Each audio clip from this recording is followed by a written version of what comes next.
this guy Lerdsila, who's just a fucking assassin.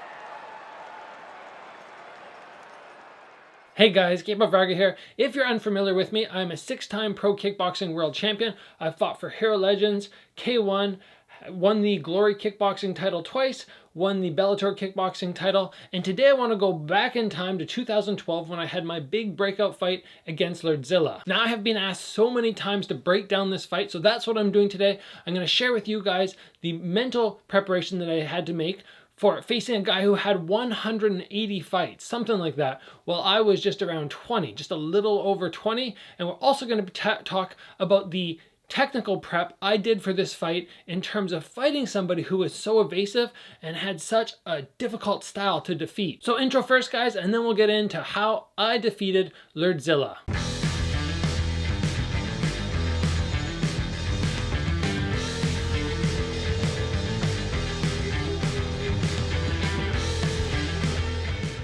Alright guys, before we get the episode completely underway, I just want to talk to you about the virtual privates I've been doing. If you're interested in meeting with me online, we're able to meet up on Zoom. I can go through with you what your strengths, your weaknesses are, how to prep for a fight, how to mentally prepare for a fight, all sorts of things just by watching you do some training or by watching your fight footage beforehand. There's a couple different options on how we approach the virtual private, but I'll tell you what, if I had the opportunity years ago to sit down for an hour with Buakaw, Masato, Albert Kraus, Andy Sauer, any of those big high-level kickboxers, I would have taken it. So if you guys are interested, make sure you check out in the links in the description below the ways you can contact me. It'll either be through Instagram or email. I won't be doing this forever, so if you guys are interested, jump on it now, get your private booked. I'd love to meet with you and help you improve your striking to that high level. Or even if you're already a pro fighter, I've had a number of guys who have come forward and I've done virtual privates with them, just tweaking, just making little adjustments to make their striking that much more effective. Oh, and guys, before we get this episode underway, do me a favor, hit the subscribe button. I'm putting out lots of content. I know you guys are going to like it. Getting the subscriptions is going to help the channel grow, allow me to put up more content. So get subscribed. I appreciate it a lot. So guys, without further ado, let's get into the fight. Now, one of the first things I want to point out is taking the time to research your opponent and then really drilling during your fight camp what they are best at. And we did this with Lerdsila. We know, let me stand up here.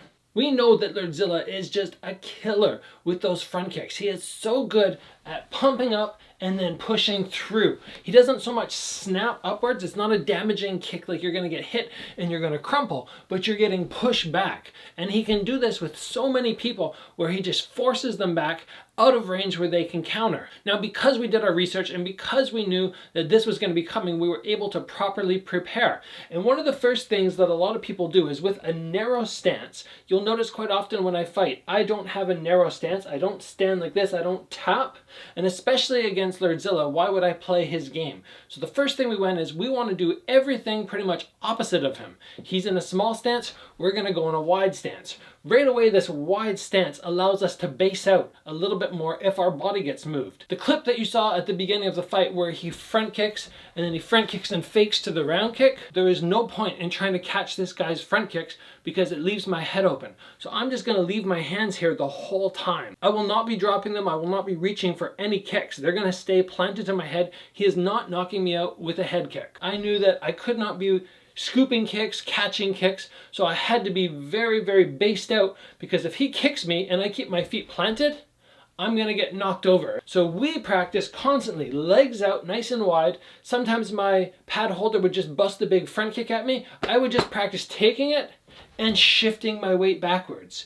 And that seems like a very beginner, basic, elementary move, but it's something that you should get very good at. If somebody double hand shoves you, are you going to end up with your feet crossing, or are you going to be able to move your back foot first and then your front foot follows? That's always a basic thing in stance work. If I move to my left foot moves first, my right foot follows. If I move to my right foot moves first, then my left foot follows. If I move backwards, back foot moves first. That bases me out. That stops me from falling over. And then I very quickly return to my stance. So you'll note in these clips that I'm going to throw up that every time he kicks me, he throws the front kick, I have my hands up here. He's not going to round kick me in the head, and I just get pushed back just a little bit. And that is not a high scoring technique. So that is the first step I took to defeating Lerdsila. I went, he is not going to use his front kicks to break me down. He's not going to use this to score against me in the judges' minds. The next step we took, which is very important against Thai fighters, and I've talked about this before, I'll throw a link up above, about how you defeat Thai fighters. And one of the big things is don't fight the way they want to fight. And one of the things you can do to throw off their game is throw unorthodox techniques. So I'm going to stand up again, and we're going to talk about the spinning back fist I landed on Lerdsila. And we have mentioned already that he is considered one of the most evasive champions today. So how did I knock him down? The way we prep for this fight is there's basically a time and a place to try and knock somebody out. And somebody like Lerdsila, whose head is just constantly moving and he just sees everything, it's very difficult to find that point where his head is stationary. But we knew if you make somebody lean back, they have to return at some point. They can't just hang out here. So one of the big preps we did for this was throwing the round kick as a fake, not letting it go all the way out, but just bringing it up as a fake with minimal extension. And then when he fades back, we step down and we come around with the spinning back fist. So hopefully he evades, he moves back up to throw his probably counter low kick, and then we catch him in the head. Now, this technique didn't work out that way. What I ended up doing was checking his low kick, stepping across, and then coming with the spinning back fist. But it still worked because it was an unorthodox technique that most people do not throw on Thai fighters. They may be used to spinning elbows, but at that longer range, they're not used to the spinning back fist. And Lerdsila actually fought 4 weeks before I fought him against another Canadian, Matt Embry. And I remember watching that fight, just scouting out every detail of that fight, and watching Matt Embry, knowing that he was a Muay Thai fighter. I actually fought him and prepared for him, I believe, about 4 years before Matt Embry fought Lerdsila, before I fought Lerdsila. And all my prep for Matt Embry was, he is a Muay Thai fighter. We're going to keep the pace on him. We're not going to give him a break. We're going to be coming with long combinations. Whenever he tries to clench, we're going to toss him. We're not going to let him get in his zone. So Matt, having that style, it was terrible for him because he wanted to fight that Muay Thai style against Lerdsila. And guess what happened? He got picked apart. So I knew right away, and it confirmed everything we were already preparing for, fighting Lerdsila like a Muay Thai fighter is terrible. He's just going to roll through you. You have to beat this guy up, and you have to take him into an area of fighting which he's not used to. And that is something you can do with any opponent at any time. If they're a strict boxer, take them into a kicking world. If there's somebody who likes to kick and they like long range, crowd them and make the fight really claustrophobic in that boxing zone where they don't want to be. There is always a solution to finding where your opponent is weak, and if you prep properly during your training camp, you can pull it off in the fight. And that's what we did with Lerdsila. Now, if we look at this clip here, what I'm trying to implement with my hands is not throwing 1 or 2 or even 3 techniques, because I have seen this guy drop his hands and slip and slip and roll, and he's just all over the place with his head. He's so good at leaning back and having shots just miss him. But I will tell you what, nobody is going to be, they might be able to slip 1, they might be able to slip 2, even 3. Once we start getting into 4, 5, 6, it becomes very difficult for somebody to slip the punches, especially if you don't constantly aim for their head. The head is a small target. The head is easy to move.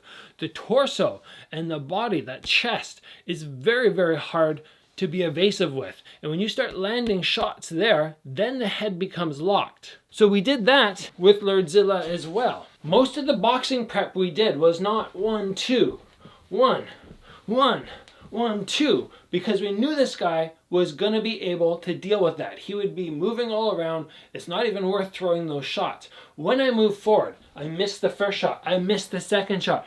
Third one, maybe I land. Fourth, fifth, then I hit him in the body, and then I can keep working. And staying with that pressure When we know that he wants to slip, and then have people that get discouraged and give up, that's what he's hoping for, you take them outside that comfort realm and you really push the pace on them with the hands. Now, if you throw 100% power into every shot, you're going, you're too slow. So what I did was just a lot of touch. Just touch, touch, touch, touch, touch, touch, touch, touch. And we're trying not to necessarily knock him out with those punches, but to just put that pressure on him. Pressure that he's not used to, pressure that he can't deal with. And the announcers loved that pressure, and they were always commenting on my cardio, but it was never about out cardioing Lerdsila. He's too relaxed, he's too loose, he's not going to tire out. It's about putting that pressure on him where he just mentally gets a little fatigued and he's going, shoot, I can't deal with all this and I'm going to start getting hit. And that's when people make mistakes, and that's when you take the advantage, both physically and mentally. Now, moving on, let's talk about all the mind games Lerdsila likes to play, all the taunting he does, because this can get into a lot of people's heads in fights. They get very upset when people toy with them, when they're taunting them, when they think, oh, this guy doesn't respect me. And I already knew, because I'd done the research, I already knew that he was going to be messing around with me. We knew that he liked to climb his opponents. He would actually get on them and just sort of tower up over them and taunt around. I knew he would stick his chin out, maybe get a tongue waggling at me. And I already knew, because I'd done the mental prep for this, that it was not going to bother me. And that right there might seem like a small thing to focus on in fight camp, but it was everything. Because when those moments came where he did those things to me, I was able to just go, I'm still here. I'm the one tagging you. Stick your tongue out at me, I'll hit you next time. And stay calm and stay composed. And once again, the announcers noticed that, they commented on it, and it was something that I usually bring to every fight, just a level of composure. But again, if you walk in and you've never done your research and the guy starts sticking his tongue out at you or doing silly games, and you let it get to you, you let it upset you, you take it personally, it can really mess with you. So that was something that we did, and we knew would happen, and it was not going to bother me in the least during this fight. Now, another area that I want to talk about with this fight is Lerdzila's ability to fight off the ring ropes. Normally, he can just put his back against the ring ropes. He messes around because his stance is so narrow, which we previously talked about. He can just lift his front kick up and just keep it out there. He can just keep it chambered, sort of rest back, pop that away. If somebody comes at them, he's able to slip. Like we said, super evasive, but there is an answer to that. I'm going to show you guys a clip right now of how I dealt with it. You can see in this one, he's pumping the front kick out, he's sort of keeping it against my stomach, and instead of forcing my way forward and trying to really fight against it or backing up, I just stay at full length, full range, and eventually I fake and come forward with the cross. And the cross lands beautifully. Again, it's not a massive power shot, I'm not trying to put him out, I'm just trying to let the judges know that his little stretched out front kick at full extension was doing nothing. He's trying to push, he's trying to push. He thinks maybe I'll run in and he'll jam me, or I'll back out and he'll be able to circle. But no, it's just letting the judges know that it's not doing anything, and then I come forward and land a little touch. Another point for me, another setback for him. And that wasn't only one time during the fight. He tried to use that long leg against me multiple times, and it's just a matter of understanding range, understanding where you want the fight to take place, and making sure you don't fight to your opponent's strengths. Now let's talk about the kicking game plan for this fight. Because even though I've already said to you guys, the main focus of this fight was hands. I was going to come in and outbox this guy. I was going to give him a level of boxing which he hadn't seen, hadn't had to deal with before. But even though that was the game plan, I can't completely disregard my legs. They are, let's be honest, not even just half. They are 2/3 of the possible techniques you can throw. We have the knees, we have the kicks, and that's already 2/3. And then we have our hands that are left. So to just be going, oh, I'm only going to throw hands would be short-sighted. Primarily hands, but still utilize the legs. But we already knew with Lerdsila that he was just so good at the fade back. Anything that comes to basically like torso level, anything that's chest level and above, he's just going to slip back. You're never going to find him. Now, I actually did find him a couple times, but we'll talk about that in a moment. The idea with the kicks was low kicks, because with his lean backs, it becomes very difficult to lean from here and come with the check. You become quite heavy on your feet when you start moving your head around. So we knew, even though he would be too good at catching, too good at, catching and scooping, fading back, maybe blocking, his legs would be heavier. So very, very often, if he threw a kick, I fired right back. Every time he throws a kick, fire back. Or when I finish my punch combination and his head is all over the place, I touch him, I finish with a low kick, it's going to make it very difficult for him to deal with all that head evasion when he starts getting tagged and he starts going, uh-oh, to remember that he has to stay light enough on his front leg to pick it up. So again, it's that idea that the legs aren't the focus, but the low kick is going to be there. We know it's going to be there. It's just a matter of firing it out. Take a low kick, fire one back. Take a kick high, fire it back, because my hands are not reaching for anything. I already said my hands are up here, so if he hits me in the arm, I just fire back. And then as we got further and further in the fight and he started getting a little bit more frustrated, he started pressuring occasionally. I started standing my ground, waiting for him to come to me. And then when he started moving towards me, he's not great at keeping those hands up. I see an opening and I snap out just a fast high kick, tap him in the head. And again, even though we didn't prepare for this in training camp, I was still throwing high kicks. They were still on point. I was still whipping them up there. It was just mentally low kicks, lots of low kicks. But we're still prepping the high kick, so if I need to throw it, it's obviously feeling good. I've trained it a decent amount, and I can fire it up at any point and make contact with his head. Now, a very simple way to get a punch combination started, if you're worried about somebody moving their head and always missing, is to hit the body first.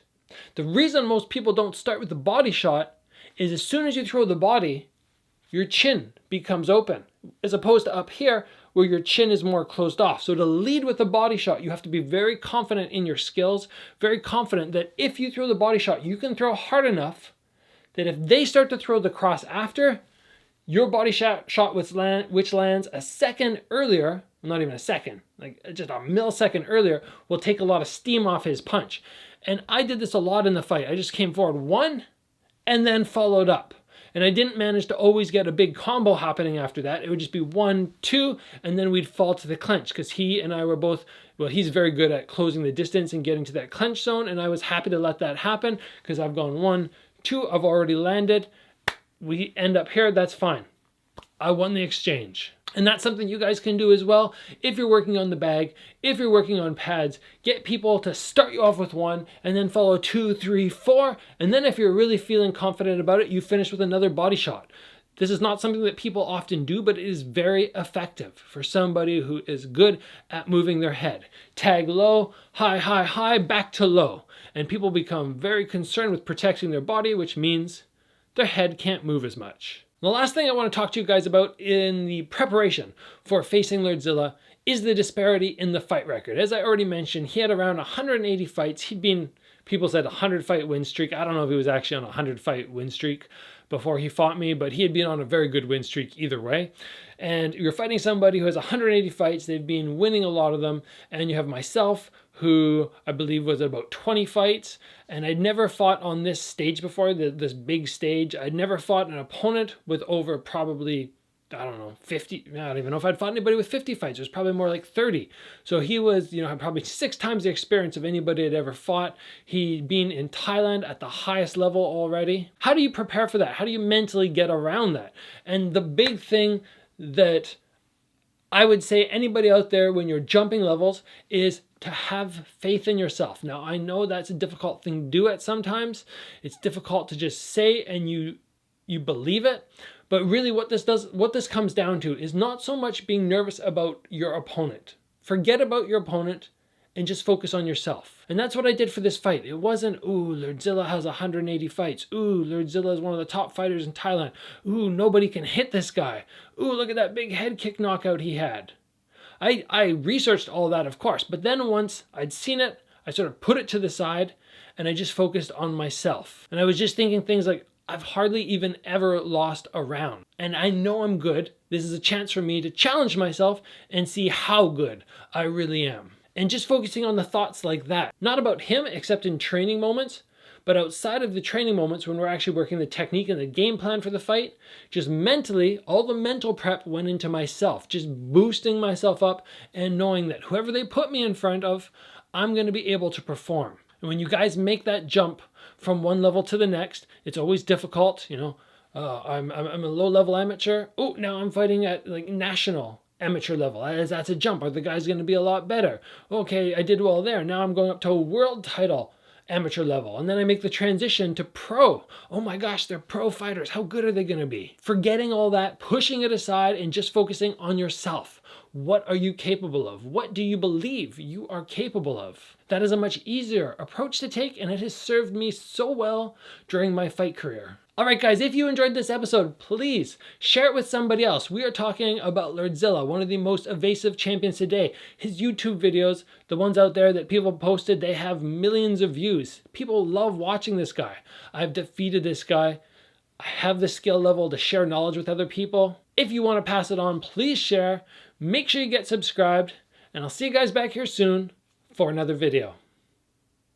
All right, guys, if you enjoyed this video, if you enjoyed a breakdown of how I beat Lerdsila, somebody who has accomplished so much in his career, somebody who everybody loves watching fight. This guy has millions of views when people put up footage of him on YouTube. If you enjoyed the video today, the breakdown, share it with somebody else. It's going to help them. I think at this point, I'm capable of spreading out a lot of knowledge. So the more you guys can share the videos, it is super appreciated. If you haven't already, make sure you get subscribed, and I'll see you back here soon for another episode.